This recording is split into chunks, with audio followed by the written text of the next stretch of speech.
You're watching News 12 Westchester, serving Westchester and the Hudson Valley.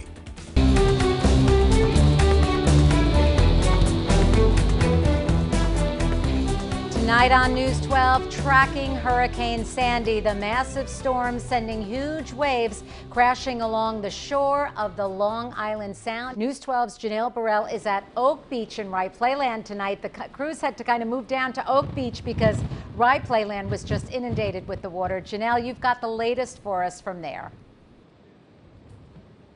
And Janine, we've just learned that the mayor of Rye has declared a state of emergency for the city here and has issued a mandatory evacuation for the people in the low-lying areas here on the Sound Shore. And I've got to tell you, in the time since we've been here, we've certainly seen the winds pick up in intensity. The water, as you might be able to see behind me, is churning, but that has not deterred a lot of people from here in Rye from coming out and getting a final last couple of glimpses of the water here. There are about a dozen people out here right now, and many of them tell me this is the worst they've seen it in quite some time.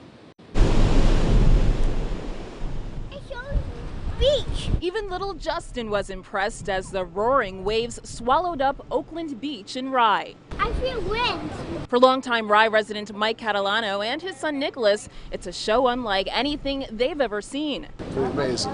It's scary. I figured I'd take him here to see it for, once in a lifetime thing. Despite the warnings, there has been an audience. Did you ever go to Hawaii? It looks just like it. Earlier, police closed off access to the beach, now only allowing people on the elevated boardwalk. It's nice to see, but it's dangerous at the same time. All watching in awe as the wrath of Sandy approaches.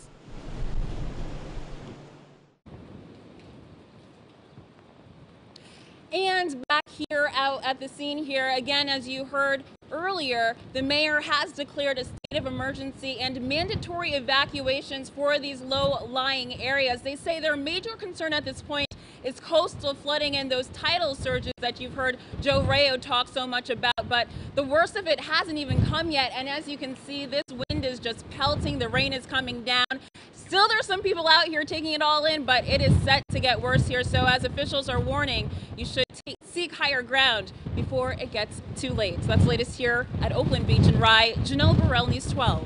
Janelle, be safe out there. We can see those huge live trucks of ours, thousands of pounds, are just getting blown about by the wind as you are. So be safe, and we'll see you back here shortly. We want to head back out to News 12's Lisa Reyes. She is in Mamaroneck tonight, and she's got the very latest for us live. Lisa. Yeah, Janine, the winds are definitely starting to kick up here. Just a few moments ago on the other side of the park, we heard some sort of popping sound. It seems as if there was some sort of transformer explosion, and that's the thing that you need to look out for because the winds are picking up, because it's so strong out here. You don't know what's going to start flying around. You don't know what's going to happen next. There are still some cars that are out here on the road, but they are going about 10 miles an hour, it seems like, because a lot of these puddles are flowing into the roads. You don't know how deep these puddles are. The surge from the park is starting to come across through the park over here. There are some cars still out here, but everyone's going very slow. There are a few people that are actually still out walking around. I think some curious gawkers that are still taking some pictures, but other than that, we've seen a couple of emergency vehicles as well, but mostly everyone seems to be hunkering down inside to ride out this storm. Yeah, and earlier we were over at Oakland Beach in Rye, but the winds there got so intense, so ferocious that we were forced to come further inland. And here, I got to tell you, the wind is pretty tough here as well. And what we've been facing as we've been making our way inland here are all of these downed trees you might be able to see. Highway patrols are making their way through Rye here. We're at the intersection of Playland Parkway and Midland Avenue, and we've been coming across this types of downed trees and power lines that we've been making our way further in. A lot of homes in this area are without power at this hour, just to give you a sense of how strong these winds and gusts are. Now, earlier this afternoon, the mayor of Rye declared a state of emergency, ordering people who live in the low-lying areas, the most flood-prone areas closest to the water, to evacuate, a mandatory evacuation. So a lot of people have heeded those warnings, but I got to tell you, when we were over at Oakland Beach, we left a few stragglers behind, some people taking in the sight of the water crashing up on that boardwalk as Sandy inches closer and closer to here in the Sound Shore. But again, officials say tonight, if you can, the best thing to do is to stay home and to leave those low-lying areas, because it's going to come to a point where emergency vehicles will not be able to reach you, because as you can see here, there are plenty of downed trees preventing them from getting around. That's the latest here in Rye. Janelle Burrell, News 12. Thank you. We still want to thank all our brave crews out and about in this storm. You know, we tell people all night, don't go out, stay in, and then our crews here go out to try to bring the stories to our viewers. And we appreciate that, and we appreciate the forecast coming from you, Joe. You were pretty much dead on with this. Yeah, well, I was kind of hoping in a way that we were not going to be so dead on, because this has gone to more than just the potential. This is going to go down in the record books as one of the all-time great storms in this part of the country for many, many, many years to come.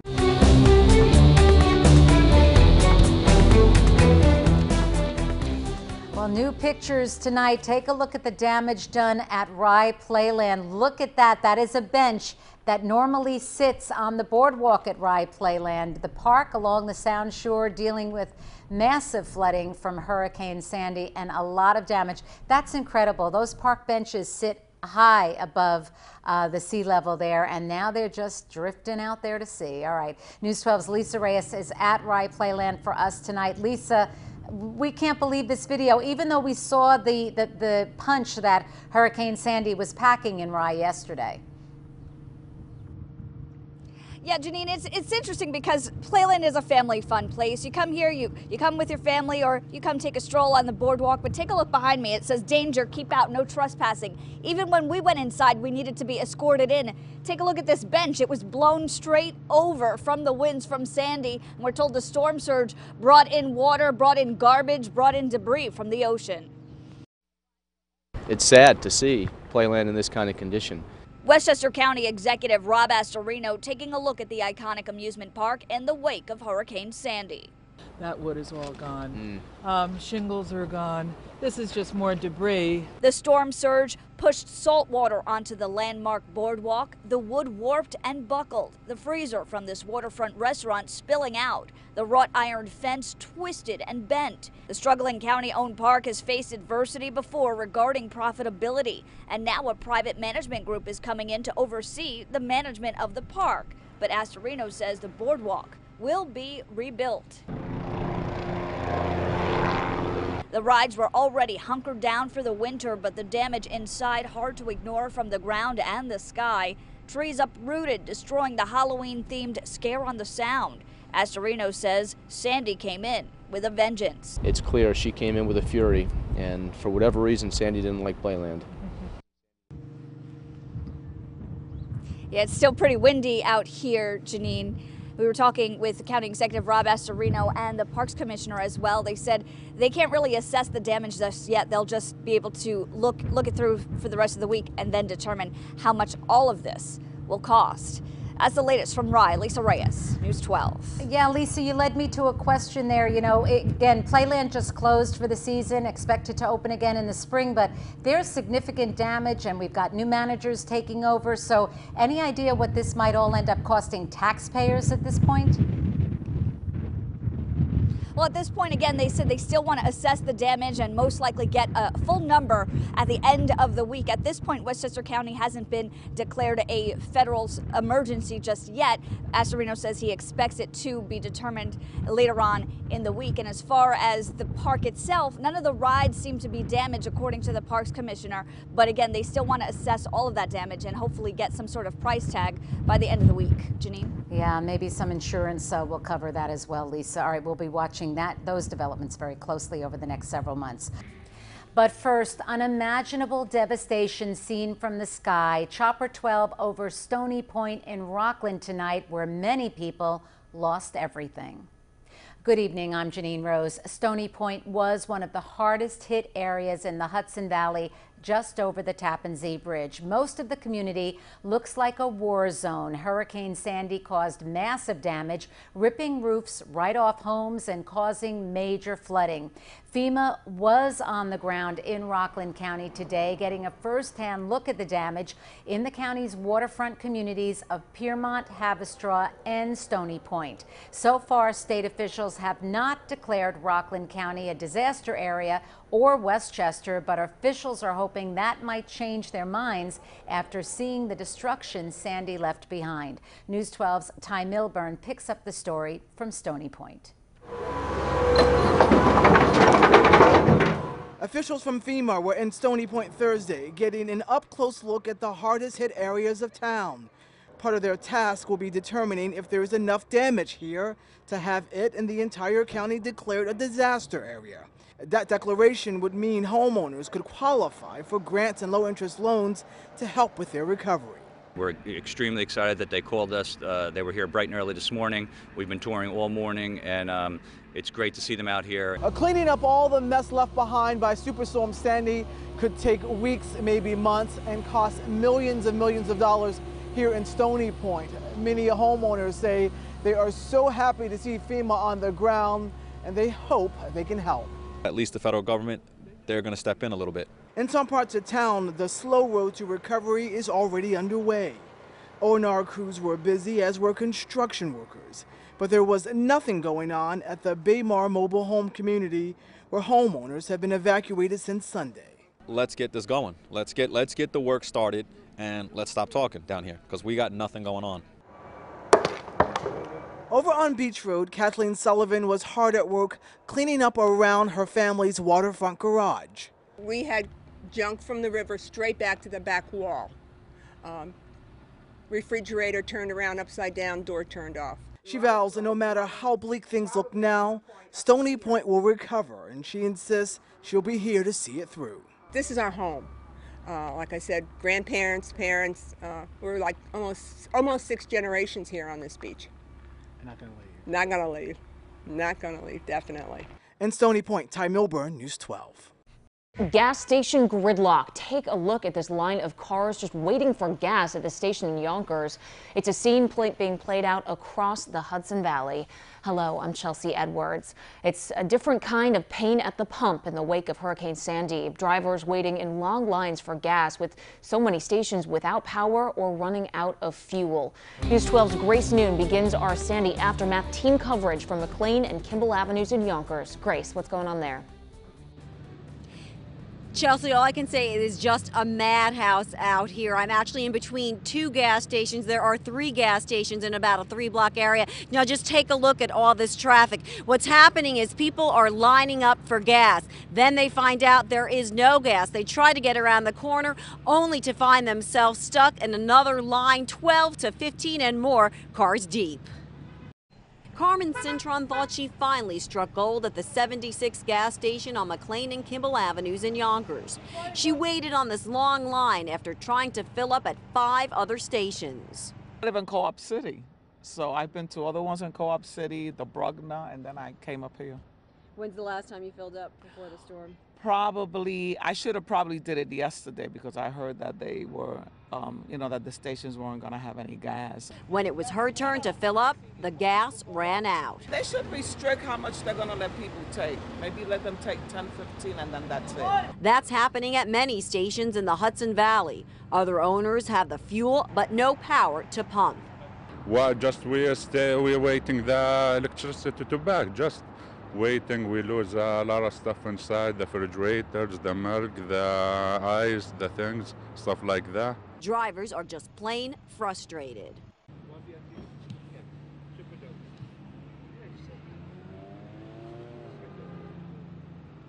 And people are really getting upset out here. We've heard them yelling. I've come all the way from New Jersey. Other drivers telling us that they think people are cutting the lines. Everyone, their tempers, they're just getting a little bit out of hand. There are other people, though, are telling us that, if gas is the only problem, it could be much worse. So what we're hearing now is in this area, there should be some gas coming, but it will be much later in the evening. So people just have to take it slow. And remember, if you're actually out on these roads not looking for gas, but you're near a station, you might be delayed in getting wherever that is that you need to be. Reporting from McLean and Kimball Avenues in Yonkers, Grace Noon, News 12. Difficult and frustrating situation for drivers out there. Grace, thank you so much for that report. We want our viewers to take a look at this. A boat was tossed right on a lawn in Stony Point during the storm. Yeah, that's a boat sitting as if it's parked on the street, but not supposed to be there. It all took part during the Sandy on Monday. It's just part of the damage that homeowners who were evacuated got to check out today. They were let back into the Stony Point area for the first time. News 12's Ty Milburn joins us from Stony Point with more on just what those homeowners found. Ty, it had to be devastating for them. Absolutely was, Janine. We certainly can't underestimate the damage here in this community. Take a look. We're actually on, ironically, Irene Lane, but you can see in this mobile home community just garbage and debris, people's homes destroyed by the Superstorm Sandy. 2 hours, that's all the time that homeowners who live in the Baymar mobile home community in Stony Point had to inspect their homes and salvage any belongings they could. On Sunday, they were evacuated from this low-lying area of town before Superstorm Sandy hit. And when they came back on Wednesday, the damage was far worse than they could have imagined. This is the worst I've ever seen in my entire life. I used to manage this park for 20 years. I never seen it look like this. This is horrible. Widespread flooding, garbage and debris everywhere, and boats that used to be parked in the marina are now in their front yards. Last year we had Irene, and it was crazy then, and this year it's ridiculous. It's worse. No home in this community was hit harder than Anthony Lopez's house. First, the high winds tore off his roof, and then a tree fell on it. Almost everything is destroyed. If things couldn't get any worse, Lopez doesn't have insurance or the resources to recover from this devastation. To tell you the truth, I feel like probably what people during Katrina felt. Helpless. You know, where do you go from here? What do you do? Down the road on Beach Street, things didn't look any better. More than a dozen homes were gutted on one block. Catastrophe, you know, just unbelievable. Homeowners here are hoping that Stony Point will be declared a disaster area so they can be eligible for federal money to help them begin to pick up the pieces of their homes and then their lives. FEMA, I mean, if they don't come in and help out, you know, half these people are not going to be able to repair their houses. And homeowners are not allowed to live here. In fact, you have O&R crews here. They've turned all the power off. And at this point, it is not clear when a lot of these folks can come back. But before they come back, they have to begin the hard work of kind of repairing their homes. Janine, it could take weeks, maybe months. We're in Stony Point. Ty Milburn, News 12. Janine. Ty, I have to ask you a question before we let you go. This certainly looks like one of the areas in the entire Hudson Valley hardest hit. What is it like talking to those individuals who are basically on the verge of tears because they have lost everything? Well, as you said earlier, Janine, they're completely devastated. A lot of these folks, particularly in this community, don't have a lot of money. So their major concern is where do they stay and where do they get the money to rebuild their homes? As you talk to the one guy in my story, and he said, again, he feels like they're being left out to dry and really have no way to turn. Right now, they're trying to get FEMA to come in and declare this area a disaster area. And tomorrow, town officials have a meeting with FEMA officials. So we're crossing our fingers that these folks get the help that they need. Yeah, we know that's what's going on at this point, Ty. We'll have to wait and see if FEMA does come through. Certainly when you view that devastation, we're certainly hopeful those homeowners will be helped. Thank you very much for that. Boat owners watched Thursday as crews began the intricate work of removing boats that washed up on the shoreline in Piermont after that Superstorm Sandy tore through the village more than 2.5 weeks ago.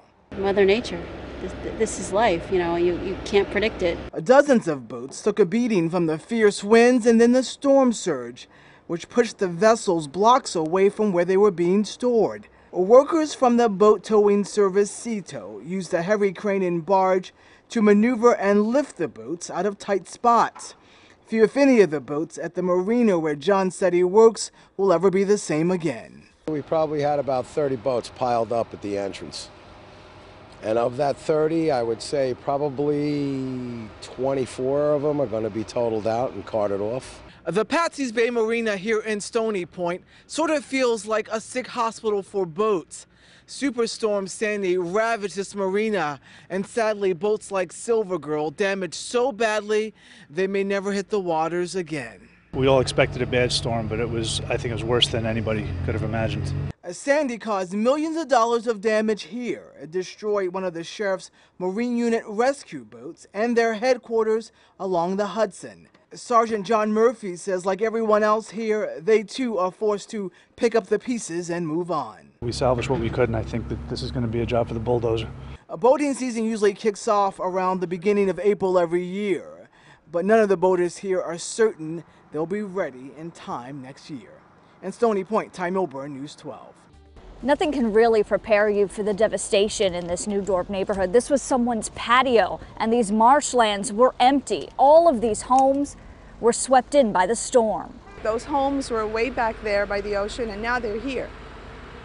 And it's heartbreaking to see such devastation. Leveled homes, twisted pieces of memories, like this photo, turned inside out and decimated. Neighbors now left to pick up the pieces. Sad, very tragic. It's okay, sweetie. The dark cloud left behind by Hurricane Sandy draping this neighborhood, now in need of so much. We really need it, man. Our whole first level, all our clothes and our car. Along Mill Road in New Dorp, this VFW post has become a command center of sorts for volunteers and donations. Baby wipes. Inside, families can grab food and supplies. People are suffering down here, and if we can come down and do a small bit to help them out today, that makes the trip worthwhile. All right. Early Tuesday morning, 20 Yonkers firefighters, some foregoing sleep after an overnight shift, All right, very good. journeyed to the storm-ravaged neighborhood, opening their hearts, handing out donations, even some strength. Helping to remove mold and tear down weak walls, the bravest, attempting to make life a little easier.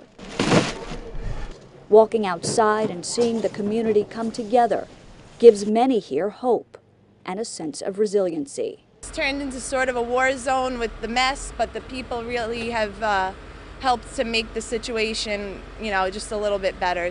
19 people died here on Staten Island during Superstorm Sandy, but many people in this neighborhood vow to rebuild and recover. They tell us all of the volunteers and the donations is truly the spirit of America. Reporting from the New Dorp section of Staten Island, Lisa Reyes, News 12. More on Sandy's aftermath. People living in this Mamaroneck neighborhood are still without power tonight. They say their community is a mess, full of down power lines and trees toppled onto homes. Now take a look. People living on Valley Stream Road East in particular, just over Weaver Street, say they've actually been trapped in their homes since the storm hit on Monday night. News 12's Lisa Reyes is in Mamaroneck tonight and joins us with more on that story. Well, Janine, Sandy's fury swept into this neighborhood, toppling trees like a domino effect. Take a look behind me. You can see this tree is down, mangled in power lines with yellow tape, letting people know when they're walking by that this is a dangerous area. When these trees came crashing down, it created roadblocks, trapped people in their homes. And yes, it wiped out the power to the dozens of people living here. We were trapped, and there wasn't a single stretch of my lawn, front or back, that didn't have a wire on it. And that's what terrified me more than anything. For neighbors living along East Valley Stream Road in Larchmont, there was no way out after Sandy swooped in, tearing through, toppling trees, one right after another. The wires were across my driveway. You could crawl under the tree, but that was a little bit much. After more than 3 days, a beacon of light, more like the sound of relief. As DPW crews from the town of Mamaroneck came in to clean up the debris, the tree trunks and branches. This tree narrowly missed Tina Ripley's house. I was very lucky. Annette Famulari could not believe the size of the tree across the road. We came outside, we were horrified. The first sight of the destruction for many of these neighbors, but all they can do now is be grateful. Thank God nobody was there, nobody was on the street, and that everybody is safe. And there are also outside contractors that have come in to try and remove some of those downed trees, some of the debris, the branches, and sweep up some of the leaves. But what's happening in this neighborhood really is that neighbors are just watching out for each other, looking out for each other. And the sound that you hear here is generators, because that's what's keeping a lot of these people with some sort of power. That's what they want to know. What's going to happen next? When are they getting their power back? Con Ed is trying to get everybody back up and running as quickly as possible. There is a Con Ed crew out here. They were examining the boxes. Basically, they're just asking everyone to be patient. As the latest from Mamaroneck, Lisa Reyes, News 12. Now we go to the other major story this afternoon. We're talking panic at the pumps. Cars at gas stations all across our area at a standstill, waiting to fill up as fuel and patience both run low. News 12's Lisa LaRocca checking out the lines at a gas station on Executive Boulevard in Yonkers. Lisa. Yeah, this is really something to see. You know what? I want to swing around so we can show you what we're seeing. There's police officers here making sure they keep the peace here on Executive Boulevard. And then you see this line that stretches way, way down. Now, the folks here at this Shell tell me when they got a delivery that cars were actually following the tanker, and that was at 2:30 this morning. Mind your mother like everybody else. This is my business. I'm not sitting in 3 hours. Want to make something out of it? Whoever thought getting gas could be so dangerous, but tempers are flaring as patience wears thin. I'm angry about her because everybody's in the lines all the way 1 mile. And you just come and cut in front of us. This has been the scene at gas stations throughout our area since yesterday. Long, long lines. Cars began lining up at 2:30 this morning on Executive Boulevard in Yonkers and stretched close to a mile long. We were here at 5 o'clock and it's now 8:15. That makes 3 and 15 minutes. It's a line around the block. You're going to see it around the block. It was no different over on Sawmill River Road or busy Nepperhan Avenue, where a police officer tried to keep traffic flowing. The problem is twofold. Outages and flooding caused by Hurricane Sandy have made it difficult to get fuel to open stations, so many have run out of gas. Others are still without power, limiting the number of stations where drivers can fill up. Actually, Lisa LaRocca, you told us. You were here early and you said we're on Executive Boulevard. While there is tension, there are also acts of kindness. Billy Dixon pulled up to a station he thought was open, but it wasn't. And as I got there, my car started pumping, and it died out in the gas station. Tracy Ash pulled into the same station, and when she saw Billy was in trouble, she gave him a ride so he could fill up a gas can. We do need to help one another. I said, you know what, we've been through 9/11, we can get through this. Nice to see that. Now, there is good news. The ports in New York and New Jersey have opened up. They were shut down for Hurricane Sandy, but now they're opened up. So the fuel is going to start coming into the stations, and as more power goes on, more stations will open up. So don't panic. There is gas out there. They just have to get it to the stations. So my advice is, if you're not desperately in need of gas, just wait it out a little bit, because by the end of the weekend, things should start to calm down a bit as that fuel gets out. One other quick note, here in Yonkers, there's an emergency ration. You can only get 10 gallons of gasoline. Of course, we'll continue to monitor it all for you. We're in Yonkers. Let's go back to the studio. The damage left by Hurricane Sandy still has thousands without power in Mount Vernon. Electrical lines and downed trees are still lining the streets there. People living near Central Parkway and East Devonia Avenue are trying to get their lives back to normal, but it hasn't been easy. News 12's Grace Noon has more from the Fleetwood Getting out of your section house takes some ingenuity around Central Parkway in Mount Vernon these days. Just take a look at these low-hanging wires, fallen utility poles, and raised sidewalks. Legator Cruz's patience has worn thin. I have to move out. I've been without power for 8 days. And I can hang my Christmas lights now. And they tell me 2 more weeks. Monday, a positive sign as utility crews assessed all the damage. I just wanted to give you an idea of how powerful this storm was. I'm a little over 5 feet tall, and you can see that the roots are above my head. Someone from City Hall here in Mount Vernon tells me that in this part of town, the question isn't restoring power, it's rebuilding part of the system. The city says a major electrical line that goes into Bronxville was damaged. 2,500 Mount Vernon residents are without power. Bob Erlas wants more help from Con Ed. I'd like them to send some resources to the area, but I guess they've been doing other things. Children attending the Pennington School were relocated. Arthur Citron lives a few blocks away. He got his power back, but living wasn't easy. It was like being thrown back to the to the cave ages, you know? No power, no heat. Without any idea when the power may come back, it seems this woman may have the right idea, since power and gas are a hot commodity. In Mount Vernon, Grace Noon, News 12.